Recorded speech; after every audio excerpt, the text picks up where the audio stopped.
যদি কেউ নিজেকে সময় না দেয় আর নিজের জন্য অর্থ ব্যয় না করে তাহলে সে রোগী হবে।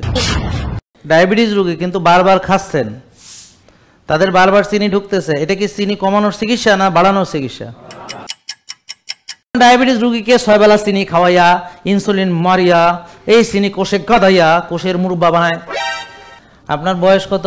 65। বলেন তাহলে কি করতে হবে, কি খেতে হবে? বেশি বেশি প্রোটিন খেতে হবে, ব্যায়াম করতে হবে, ঘুমাইতে হবে। এই তো হয়ে গেছে, উত্তর সঠিক, সবাই জোরে আছে। হ্যাঁ, কেন ডায়াবেটিস হয় এটা জানতে চান কিনা? কিন্তু সুস্থ থাকবেন ওষুধ খাইয়া, আল্লাহু আকবার, এই চিন্তাটা মাথা থেকে সরাই ফেলেন। আজকে যারা প্রথম এসেছেন দেখি হাত তোলেন কারা? আচ্ছা, তা তো বেশিরভাগই প্রথম আজকে এসেছেন। আসসালামু আলাইকুম রহমতুল্লাহি ওয়া বারাকাতুহু। সবাই কেমন আছেন? আলহামদুলিল্লাহ, আল্লাহর দরবারে আমরা লাখো কোটি শুকরিয়া আদায় করি। আলহামদুলিল্লাহ, আল্লাহ আমাদেরকে অনেক অনেক ভালো রেখেছেন। তা আপনারা যারা আজকে এখানে এসেছেন, তো মূলত ঢাকার বাইরে থেকে কেউ এসেছেন এখানে? কারা কারা এসেছেন? আচ্ছা, তাহলে তো অনেকে এসেছেন। আর ঢাকার ভেতর থেকে কারা কারা এসেছেন? আচ্ছা, ঠিক আছে। হ্যাঁ, এই দেখেন এরকম বই আছে না?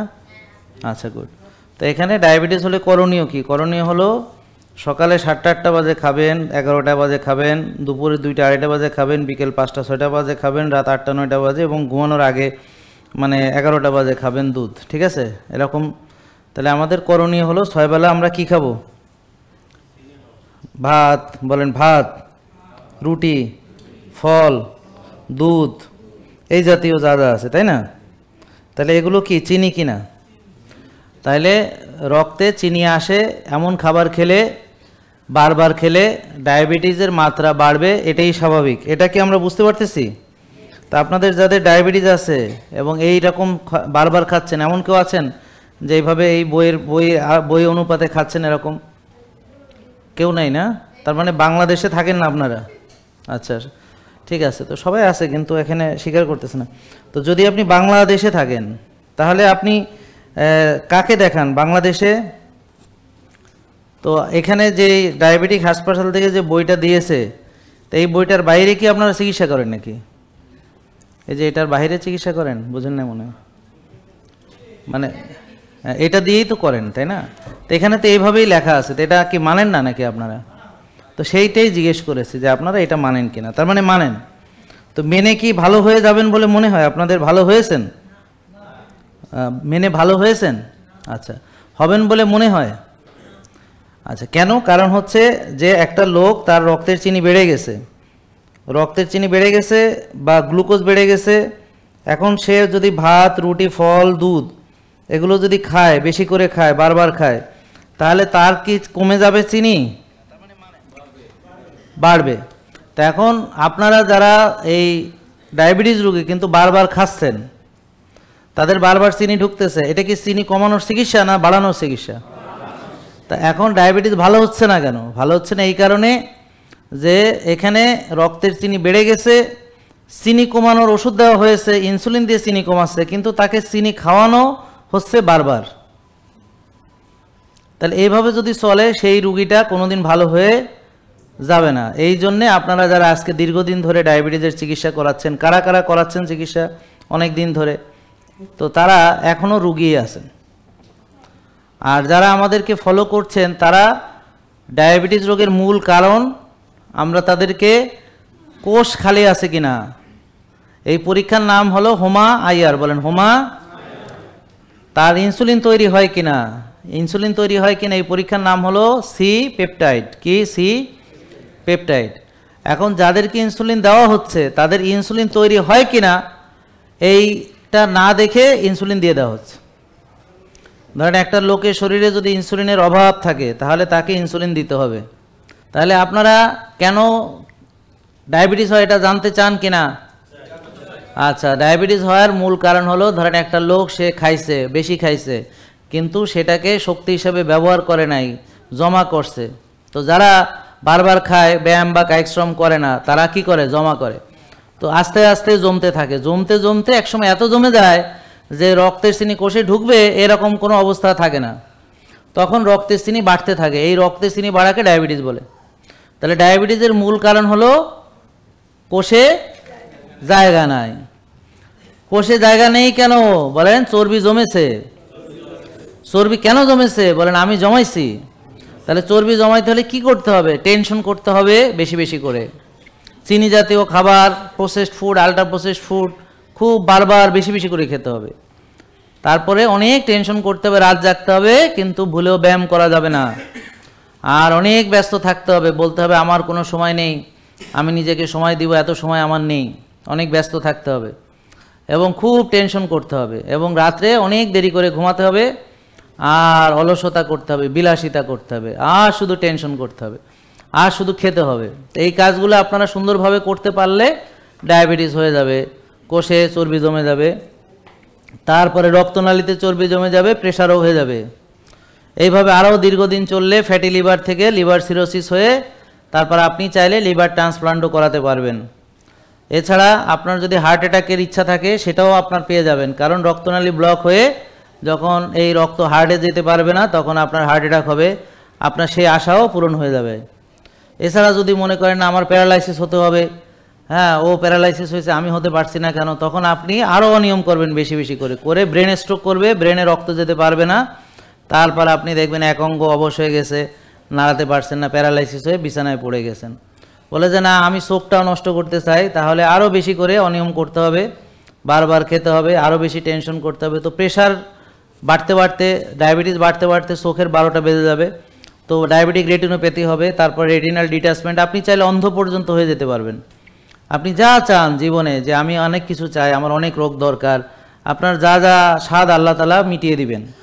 তো এর জন্য আপনাকে কিচ্ছু তেমন করতে হবে না, খালি খাইতে হবে, ব্যস্ত থাকতে হবে, অনেক টেনশন করতে হবে, আর বেশি বেশি ওষুধ খাইতে হবে, রোগ বানাইতে হবে আর ওষুধ খাইতে হবে, কিন্তু ভুলেও নিজের যত্ন নেওয়া যাবে না।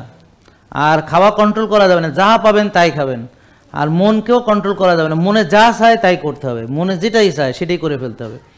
মনে করেন মনের উপর কোনো নিয়ন্ত্রণ রাখা যাবে না। এইভাবে আপনারা চলতে থাকেন ইনশাল্লাহ। আর ডাক্তার দেখাবেন বেশি বেশি করে, আর পরীক্ষা নিরীক্ষা করাবেন, আর খালি ধুমায় ওষুধ খাবেন, কে কত ওষুধ খাইতে পারে কম্পিটিশন লাগাই দেবেন।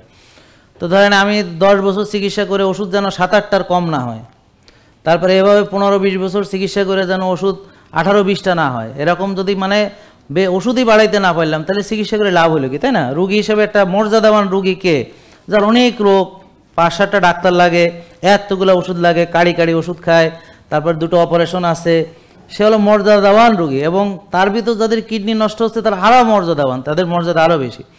আর যে একই সঙ্গে ব্লাড প্রেশার, হার্ট অ্যাটাক, তারপর কিডনি নষ্ট, লিভার ড্যামেজ করতে পারবে, চোখ নষ্ট করতে পারবে, সে তো মহা রুগী, শ্রেষ্ঠ রুগী, রুগী সম্রাট মনে করেন, বা রুগী সম্রাজ্ঞী। তো এইভাবে আপনারা চেষ্টা করতে থাকেন, ইনশাল্লাহ একটার পর একটা রোগ আসতে থাকবে, বাড়তে থাকবে। এটা হলো আপনার ধ্বংস। তা আপনারা যারা শখ যে আমি ধ্বংস হতে চাই, তাদের জন্য উপায় আছে, আল্লাহ তাআলা কাউকে নিরাশ করেন না। আর যারা ভালো থাকতে চান তাদের জন্য উপায় আছে, কিন্তু ভালো থাকাটা আসলে সুস্থ থাকাটা মানে অসুস্থ থাকার চেয়ে আসলে সহজ, কিন্তু এইটা শয়তান আপনাকে বিভ্রান্ত করবে, শয়তান দেখাবে যেন এটা অনেক কঠিন। তাহলে আসেন ডায়াবেটিস ভালো হবে কেমনে? তো ডায়াবেটিস হয়েছে কেন বুঝতেছেন? কেন বলেন, কথা কন। কারো ভালো হয়েছে ডায়াবেটিস এমন কেউ আছেন আমাদের মেনে? হ্যাঁ আসেন, দেখি ভাই দাঁড়িয়ে দিকে আসেন। হ্যাঁ সংক্ষেপে, এখানে বিস্তারিত কথা বলার সুযোগ কম, শুক্রবার আমরা সবাই চলে যাব, তাইলে সবাই একটু শেয়ার করেন। আর আমার ওই যে আইডি তো এখন আছে, আমার আইডিটা ব্লু ব্যাচ ভেরিফাইড, আর ফেসবুক পেজটা এখনও আসেনি, দোয়া করেন যেন পাই। হ্যাঁ তো মানুষ এত ক্ষুধা এগো আমার পেজ খেয়ে ফেলাইছে। আরে তোরা পেজ খাইতে যাস কে? এতগুলা পেজ, 36 লাখ লোক ছিল একটা পেজে, খাইতেও তো বদহজম হওয়ার কথা, তো ডায়রিয়া হয়েছে কিনা তাও জানি না। যাই হোক, তা পেজ খেয়ে তোর কি হবে? তোরা লাভ হবে? মানে মানুষকে ওষুধ মুক্ত হওয়ার জন্য বাধা দিচ্ছে, মানুষকে সুস্থ হওয়ার পথে বাধা সৃষ্টি করতেছে। আমার কথা বুঝতে পারছেন? এটা কি কোনোদিন সফল হবে? কিভাবে হবে? এটা সম্ভব না। তো আপনারা পৃথিবীতে মনে রাখবেন, সত্য চাপা দিয়ে রাখা তো যায় না কোনো দিন। সত্য, আল্লাহ যখন সত্যকে প্রতিষ্ঠিত করার সিদ্ধান্ত গ্রহণ করবেন, পৃথিবীর কোনো শক্তি তাকে চাপা দিয়ে রাখতে পারবে না, এটা সম্ভব না। হ্যাঁ এটা কোনো দিন হয় না। জি, কি নাম বলেন আপনার? আসসালামু আলাইকুম। হ্যাঁ মাইকটা একটু দূরে রাখেন। হ্যাঁ বলেন। আমি মোহাম্মদ মাহবুবুর রহমান, আমি নাটোর জেলা থেকে এসেছি। আমি দীর্ঘ 2015 সাল থেকে আমি ডায়াবেটিসে ভুক্ত।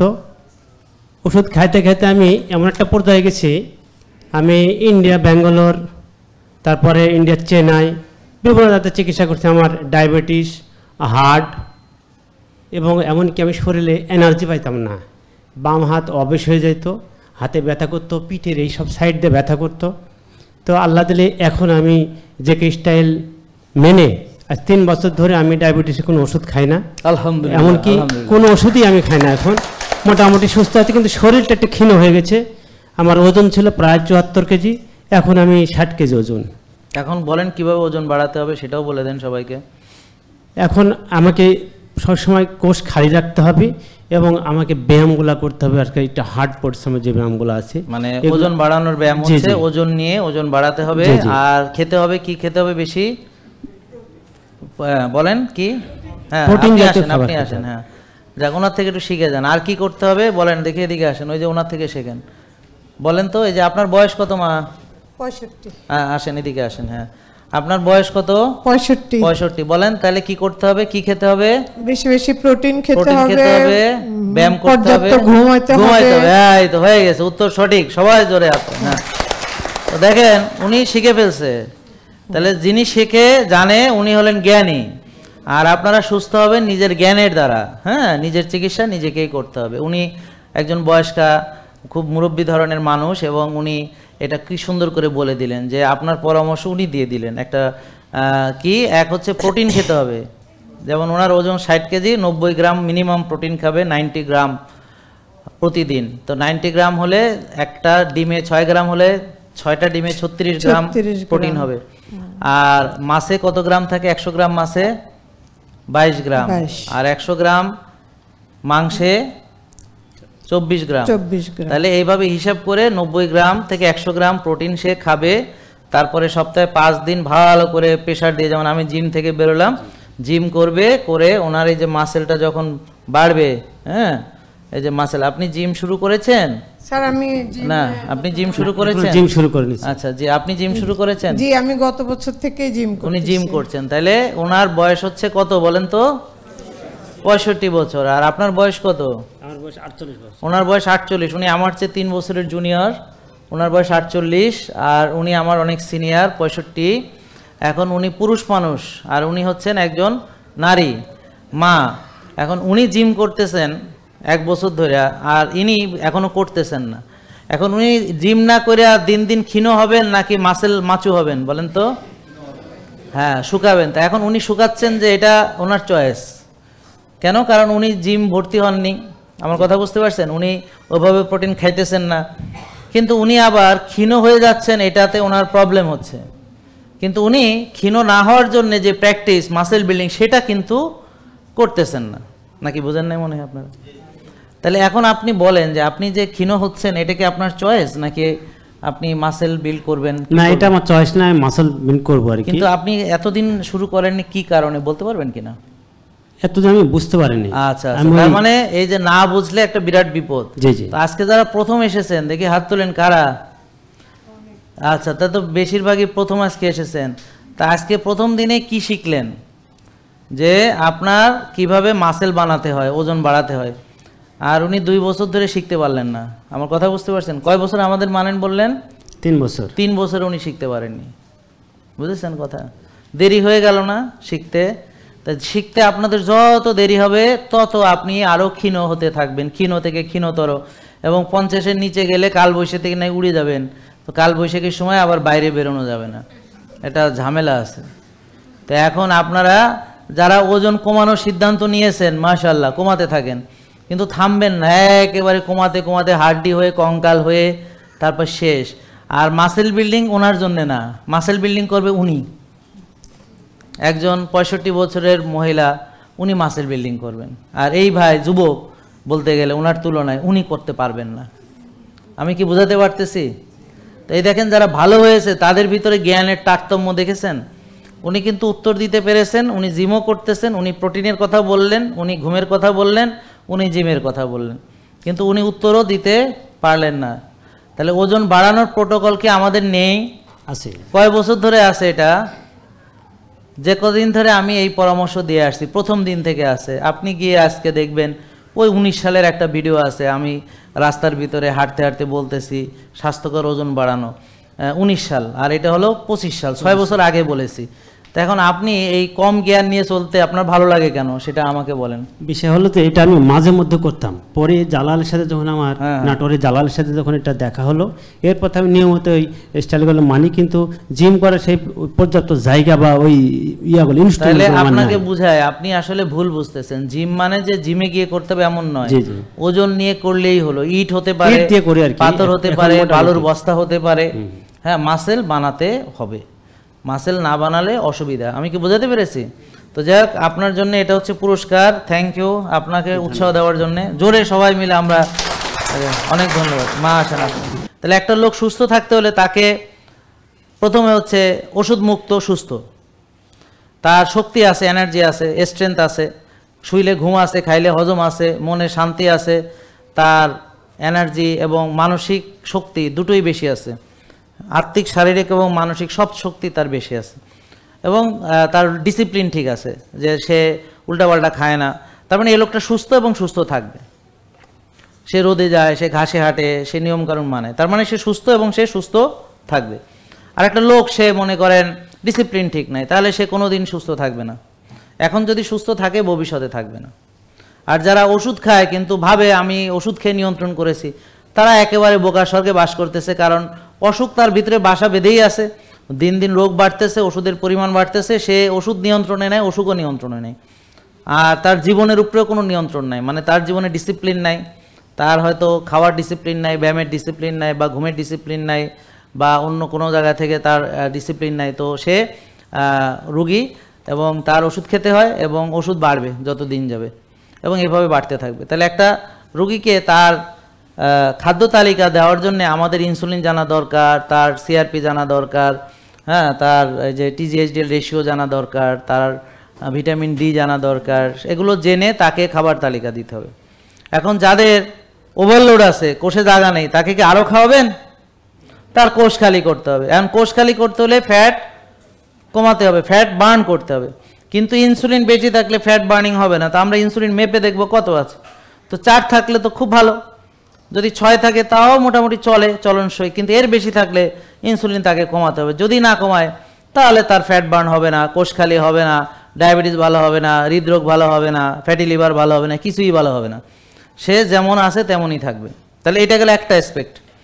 এখন তার মনে করেন যে হোমায়ার ঠিক আছে, হ্যাঁ, এবং সে খাইতে পারে না কিছু, আইবিএস, তো সে কী হবে? কঙ্কাল হয়ে যাবে। তখন তাকে কি করতে হবে?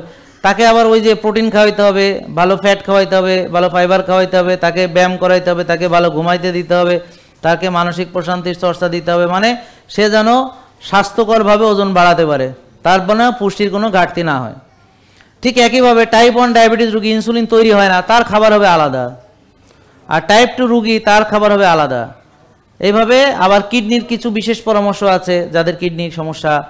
এখন কোন কোন কিডনি রোগী আমাদের এখানে পরামর্শ মানবে? আসলে পৃথিবীতে এমন কোনো লোক নেই যে ডিসিপ্লিন মানবে না। এরকম ধরেন রোগ আছে 10টা, রোগ নাই একটাও, হ্যাঁ, তার বয়স কম, সে অনেক বুড়া, বুঝতে পারছেন? পৃথিবীতে সকল মানুষের একটা ডিসিপ্লিন মানতে হবে। তাহলে ডিসিপ্লিন মানার জন্য রোগ দরকার নেই। অনেকে বলে আমি কেন মানবো? তুমি মানবা যেন ভালো থাকো, এই জন্য মানবা। যেমন আমি কেন মানি, এই যে আমি এত কষ্ট করে এইসব করি, কেন করি জানো? আমি ভালো থাকি, এই জন্য করি। এখন আমাকে তো বাধ্য করে না কেউ, তবু আমি কেন করি? যে বরং বলে যে এত মানে ইয়ে করা লাগে নাকি, অনেক সময় মানে বাড়াবাড়ি মনে হয় অনেকের কাছে, কারণ তারা কিছুই করে না, তাদের কাছে সবই বাড়াবাড়ি মনে হয়।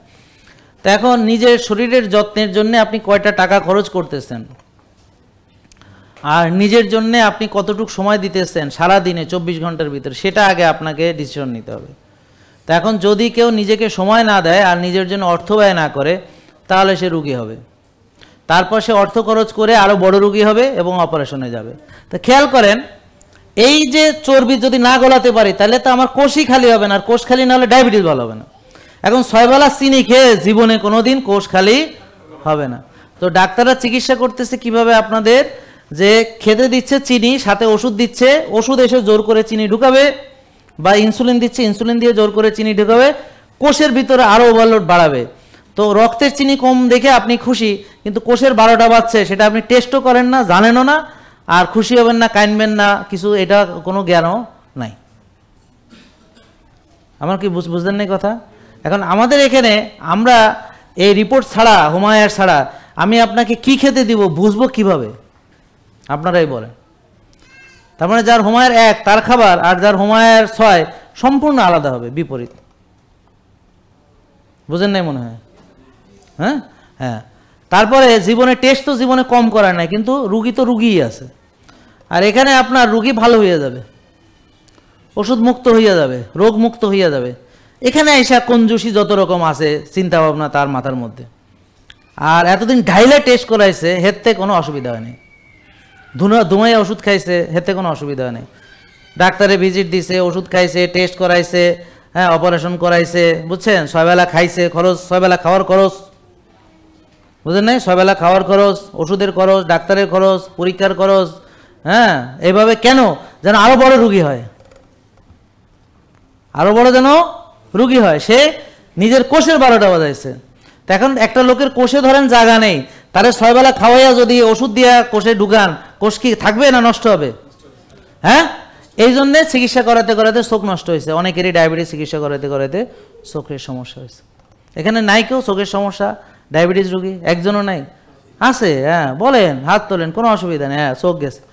কারো কারো নার্ভে এখানে ব্যথা, ওখানে ব্যথা, নিউরোপ্যাথি। তো ডায়াবেটিস নিউরোপ্যাথি রুগী আসেন না এখানে থাকার কথা? এই যে ব্যথা দৌড়ায়, এখানে যায় ওখানে যায়, এরকম আছে না? আছে? হাত তোলেন। এই তো আছে, তার মানে এটাও আছে। তার মানে ওষুধ খাইতে খাইতে নার্ভ ড্যামেজ হয়ে যাচ্ছে, চিকিৎসা করাইতে করাইতে নার্ভ ড্যামেজ হচ্ছে, চিকিৎসা করাইতে করাইতে চোখ নষ্ট। কারণ কি? কারণ কোষ তো ক্লিন করার চিকিৎসা না, কোষে 12টা বাজানোর চিকিৎসা। এটা একটা চিনি বেশি রুগীরা 6 বেলা চিনি খাওয়াচ্ছে গাদাইয়া, আর কোষের মুরব্বা বানাচ্ছে। আপনি চিন্তা করে দেখেন, কে বলে মুরব্বা? চাল কুমড়ার ছাল তুলিয়া খেজুরের কাটা দিয়ে খেচ্চা খেচ্চা চিনির শিরায় চুবাইলে তাকে মুরব্বা বলে। এখন ডায়াবেটিস রুগীকে 6 বেলা চিনি খাওয়াইয়া, ইনসুলিন মারিয়া, এই চিনি কোষে গাদাইয়া কোষের মুরব্বা বানায়। তারপর চোখ নষ্ট হয়, তারপর নার্ভ ড্যামেজ হয়, তারপর হার্ট অ্যাটাক হয়, তারপর প্যারালাইসিস হয়, স্ট্রোক করে, তারপর লিভার ড্যামেজ হয়, কিডনি ড্যামেজ হয়, তারপর লিভার ট্রান্সপ্লান্ট, তারপর হচ্ছে কিডনি ডায়ালাইসিস, তারপর ট্রান্সপ্লান্ট, তারপর হাঁটু যায়, গিরা যায়, মাজা যায়, স্মৃতিশক্তি চলে যায়, বুদ্ধি চলে যায়, যোগ্যতা চলে যায়, পুরুষত্ব যায়, নারীত্ব যায়, সব ধ্বংস করে তারপর সে কোনো রকম একটা জীবন বাঁচায় নিয়ে ঘুরে বেড়ায়। ও ঘুরতেও পারে না, অনেক সময় বিছানায় পড়ে থাকে। এই হলো তাদের কাজ। বুঝতে পারছেন না? কেননা দেখেন, আপনার চেষ্টায় আপনি রুগী হয়েছেন, ডাক্তারের চেষ্টায় জীবনে ভালো হইতে পারবেন না। মাথায় রাখেন, ঢুকান আমার কথা। না ঢুকলে রুগী থাকবেন সারা জীবন। আপনার অনিয়মের ফলে আজকে কোষের 12টা বাজেছে। কেন? আপনার খাবার ঠিক নেই, process food, ultra process food বারবার খেয়েছেন, বেশি বেশি খেয়েছেন, ব্যায়াম করেননি, টেনশন করেছেন, রাত জেগেছেন, শক্তি চর্চা করেননি, নিজেকে সময় দেননি, নিজের যত্ন নেননি, আবার ভালো থাকতে চায়। আরে শখ রে, কি শখ! তাহলে ব্যায়াম ভালো আপনারা করবেন রেগুলার। আর ব্যায়াম না করলে ডেকি পালাবেন, মাটি কাটবেন, ইট ভাঙবেন, অন্য আরো অনেক কিছু আছে। যারা বলে আমার ব্যায়াম করার টাকা নেই, তারা ও কি করে? রিক্সা চালায় টাকা কামাবে। কথা বুঝেন না? মাটি কেটে টাকা কামাবে, ইট ভেঙে টাকা কামাবে, বুঝেন নি? তো তোর টাকা নেই ব্যায়াম করা, তো তাহলে ব্যায়াম। এখন আগে আমরা শরীর খাটাইয়া উপার্জন করে খাইতাম, আর এখন আমরা খাইয়া তারপর শরীর বাড়াইয়া নিজের টাকা খরচ করে জিম করি, বুঝলেন? মানে আগে ঘাম ঝরাইয়া মানুষ উপার্জন করতো, আর এখন ঘাম ঝরাইতে টাকা লাগে, টাকা দিয়ে ঘাম ঝরায়। তাহলে বোঝেন অবস্থা কি হয়েছে? বুদ্ধি বাড়িছে নাকি আমরা উন্নত হয়েছি না অনুন্নত হয়েছে, আমরা সভ্য হয়েছি না কি হয়েছে, এবার বোঝার চেষ্টা করেন। আমার কথা বুঝতে পারছেন? একটু ভালো করে বোঝার চেষ্টা করেন। এখন আসেন, আর্লি ঘুমাবো না, সুস্থ থাকবো। তো এখানে আপনি আপনার পূর্বপুরুষ, আপনার কোরআন হাদিস সবকে অমান্য করার এটা হলো যে সবচেয়ে ভালো বুদ্ধি হলো রাত জাগা। আমার পূর্বপুরুষরা আর্লি ঘুমাইছেন, কোরআন হাদিসে বলা হয়েছে আর্লি ঘুমানো। হ্যাঁ, বিজ্ঞান বলেছে আর্লি ঘুমাতে, ওই যে রাত 10টা থেকে 2টা, ওই যে delta sleep, deep sleep, delta slip.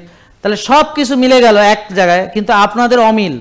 তো যারা আর্লি ঘুমাবে না, মোট 8 ঘন্টা বা 7 ঘন্টা ঘুমাবে না, একদম আমি লিখে দিব, তাদের ব্রেন একটা সময় আর কাজ করবে না, মনে থাকা সব শেষ, মনে থাকবে না, ভুলে যাবে, কোথায় কী করতে হবে সেটা মনে থাকবে না, সব ভুলে যাবে।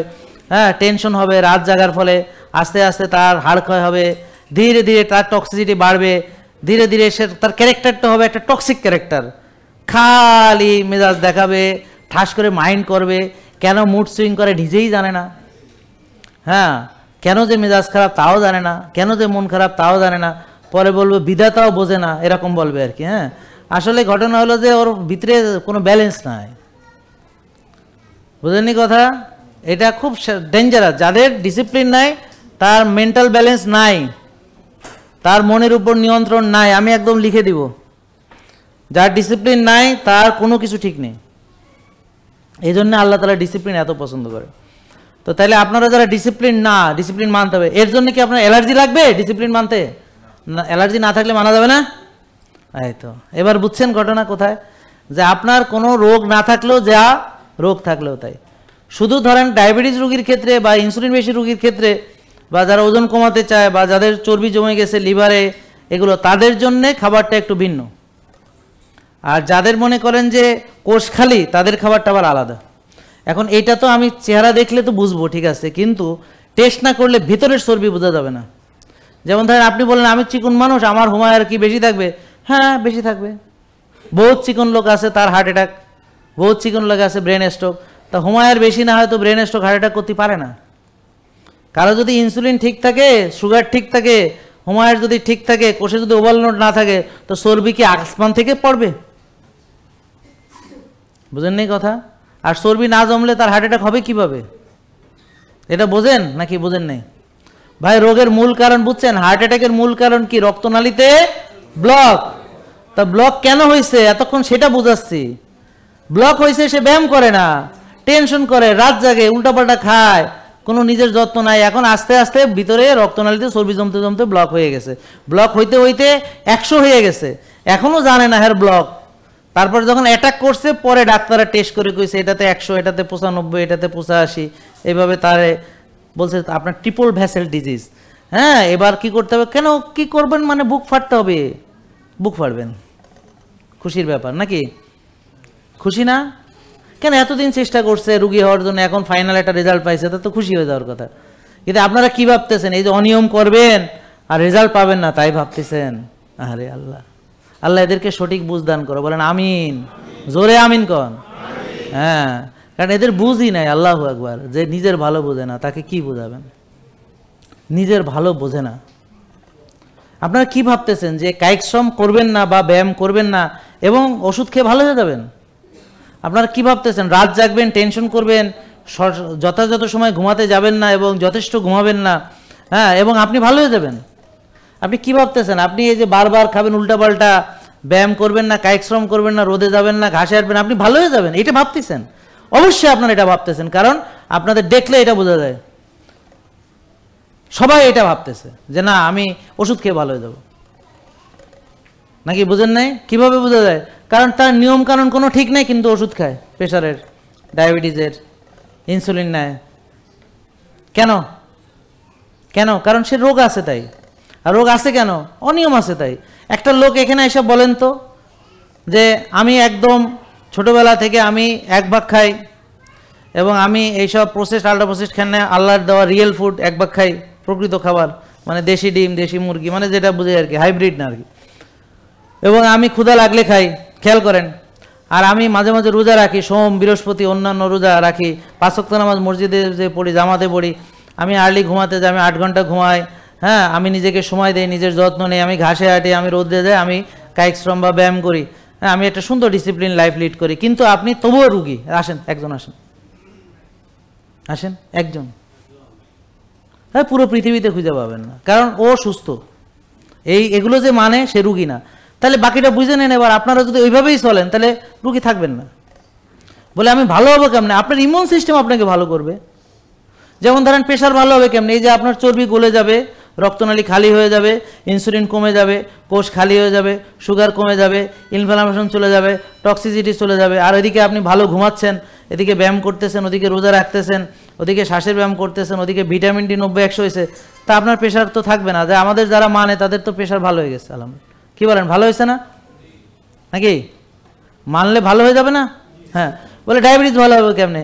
একই নিয়ম। এই যে রোজা রাখবেন কোষ খালি হবে, ব্যায়াম করবেন কোষ খালি হবে, ঘাম দিয়ে বেরোবে, টক্সিসিটি বেরোয় যাবে, বুঝতে পারছেন? রোজায় এটা ইনফ্লামেশন কমবে, রোজায় টক্সিসিটি কমবে, কোষের ডিটক্সিফিকেশন ভালো ঘুমের মাধ্যমে হবে, ব্যায়ামের মাধ্যমে হবে। হ্যাঁ, তারপরে ওই যে শ্বাসের ব্যায়াম করবেন, তারপর ভিটামিন ডি বাড়াবেন, তো সব কিছু মিলে দেখবেন ডায়াবেটিস আর নাই। কোষ খালি হলে ডায়াবেটিস থাকবে না। তো ফ্যাটি লিভার কেমনে ভালো? ওই যে ফ্যাটি লিভার, লিভারের চর্বিগুলো গেলেই তো ফ্যাটি লিভার শেষ। আর রক্তনালী ক্লিন থাকলে তো স্ট্রোক হবে না, চোখ নষ্ট হবে না, বুঝতে পারছেন? তারপর হচ্ছে প্যারালাইসিস হবে না, হার্ট অ্যাটাক হবে না।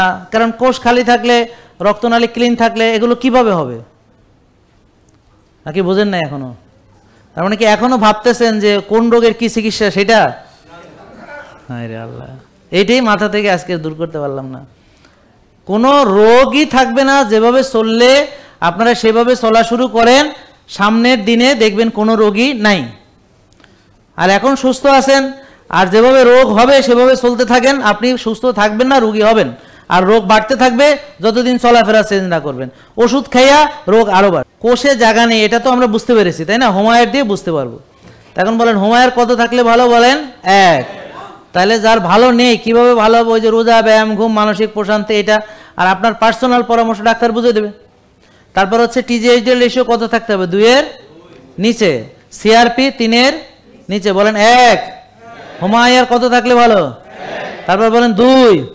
টিজিএইচডি রেশিও কত থাকলে ভালো? সিআরপি 3। তাহলে 1, 2, 3 শিখছেন। আর ইনসুলিন 4, 5। বলেন insulin, blood sugar 5, 6, blood sugar, vitamin D 90, 100। মোটামুটি একটা আইডিয়া নিয়ে যান এখান থেকে। আপনার রিপোর্ট দেখেন, রিপোর্ট মিলান।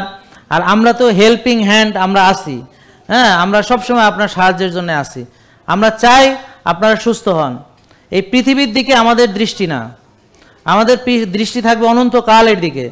পৃথিবীতে আপনি সবসময় স্যাক্রিফাইস করতে হবে, পৃথিবীতে সবসময় মানুষের কল্যাণে নিয়োজিত থাকতে হবে। সবসময় মানুষকে কি দিতে পারলেন, পৃথিবীকে কি দিতে পারলেন, এইটা ভাববেন। আপনি কি পেয়েছেন ভাববেন না, তাহলে আপনি ভালো থাকবেন। আর যে আমি কি পেয়েছি ভাবে, ও ভালো থাকবে না জীবনে কোনোদিন। কারণ এই পৃথিবী যেহেতু শান্তির জায়গা নয়, সুখের জায়গা নয়, এটা পুরস্কার নেওয়ার জায়গা নয়, বরং পুরস্কার পাওয়ার পরীক্ষা ক্ষেত্র। এই কারণে এখানে যে ভাববে আমি ভালো থাকতে চাই, সে ভালো থাকবে না। তাহলে ভালো কে থাকবে? যে বুঝে এটার মেরিট এইটাই, যে এখানে পরীক্ষা দিতে আসছি, মজা লুটতে আসি নাই। তো পরীক্ষা কঠিন হবে, চ্যালেঞ্জ থাকবে, চড়াই উতরাই হবে। তো এই মাইন্ডসেট যাদের আছে তারা, কারণ সে চোখ বন্ধ করবে, এই বিপদ দেখবে না, সে দেখবে এই তার উপর যে মিথ্যা আরোপ করা হয়েছে, তাকে সত্য পথে চলা, সঠিক পথে চলা, এখানে যেভাবে বাধাগ্রস্ত করা হয়েছে, তার প্রতি জুলুম করা হয়েছে। তাহলে আমি আশা করি জুলুমের বিচার আল্লাহ করবেন এবং আল্লাহর কাছে এটার বিনিময়ে আমরা পাবো ইনশাল্লাহ। তাহলে আমি আমার প্রবলেমে ফোকাসড হব না, এর বিনিময়ে কি পাচ্ছি সেটাতে আমি ফোকাসড হব। যেমন আপনি ব্যায়ামের বিনিময়ে শক্তি পাবেন, নিয়ম মানার বিনিময়ে আপনি সুস্থ হবেন, নিয়ম মেনে আপনি ভালো হবেন, বুঝতে পারছেন? রোজা করে আপনি অনেক আল্লাহর কাছে পাবেন ভালো, আবার উপকারও পাবেন অনেক স্বাস্থ্যগত। এভাবে আপনার প্রতিটা কর্মকাণ্ড হবে মানে যেখানে আখেরাত, দুনিয়া এবং আপনি নিজে তিনোটাই যখন যেখানে ব্যালেন্স থাকে সেরকম কর্মকাণ্ড হইতে হবে। যেমন ধরেন আপনি এই যেমন ধরেন এখানে আমি লেকচার দিতেছি, এখানে আমরা তো কিন্তু কেন আপনাকে চার্জ করি নাই, কিন্তু এটা হচ্ছে দোয়া। তারপর কয়েকটা রুগী দেখবো, সেখানে ভিজিট নিব, সেটা হলো আমার পরিবার পরিচালনা করার জন্যে। আর আপনাদেরকে যে বিনামূল্যে যত সার্ভিস দিচ্ছে সেটা হলো দোয়ার জন্যে, যেটা হলো দোয়া, আপনারা দোয়া করবেন, সেটা হলো আখেরাতের জন্য। ঠিক আছে? তারপর আমরা মনে করেন যে সামনে আরও বড় জায়গায় যাব, আপনারা দোয়া করবেন, আপনারা দোয়া করলে হবে ইনশাল্লাহ। তো এখানে ধরেন কত লোক দাঁড়ায় থাকলো, তো আমাদের কাছে তো ভালো লাগে না আপনারা দাঁড়ায় থাকলে। তো এখন যেন সবাই সুন্দর আরামে একটা ভালো পরিবেশে সামনে যাইতে পারি, সেটা আস্তে আস্তে হবে, বুঝতে পারছেন? আপনাদের দোয়া করবেন, আর সবসময় সচেতন থাকবেন, সোচ্চার হবেন এবং সবাইকে বুঝাবেন, দেখো তোমরা প্রতারিত হইও না, দেখো প্রতারিত হইও না। হ্যাঁ, একটা লোকের 100-200 পেজ থাকে না, একটা লোকের একটা পেজ থাকে। আর আমাদের পেজটা তো এখন নষ্ট করে দেওয়া হয়েছে, তো এখন আমার কোনো পেজই নাই আমার নিজের। তো এখন যা আছে সব ভুয়া ফেক, ঠিক আছে? তো এখন এই মুহূর্তে আপনাদের করণীয় কি? এই মুহূর্তে করণীয় ইউটিউবে দেখা, তারপর আমার যে আইডিয়া আছে সেখান থেকে দেখা এবং এখানে আসা এবং সুন্দরভাবে নিয়মকানুনগুলো মানা। তো আজকে যারা এসেছেন সবাইকে সব কিছু বুঝিয়ে দেওয়া হবে ইনশাল্লাহ, এবং আপনি মেনে আবার 1 মাস পরে আসেন এবং দেখবেন ইনশাল্লাহ আপনি উপকৃত হবেন। ঠিক আছে? তো আল্লাহ সবাইকে কবুল করো, সবাই যেন ভালো থাকে, সুস্থ থাকে। আসসালামু আলাইকুম ওয়া রাহমাতুল্লাহি ওয়া বারাকাতুহু। জেকে লাইফস্টাইল, ওষুধ মুক্ত সুস্থ জীবন।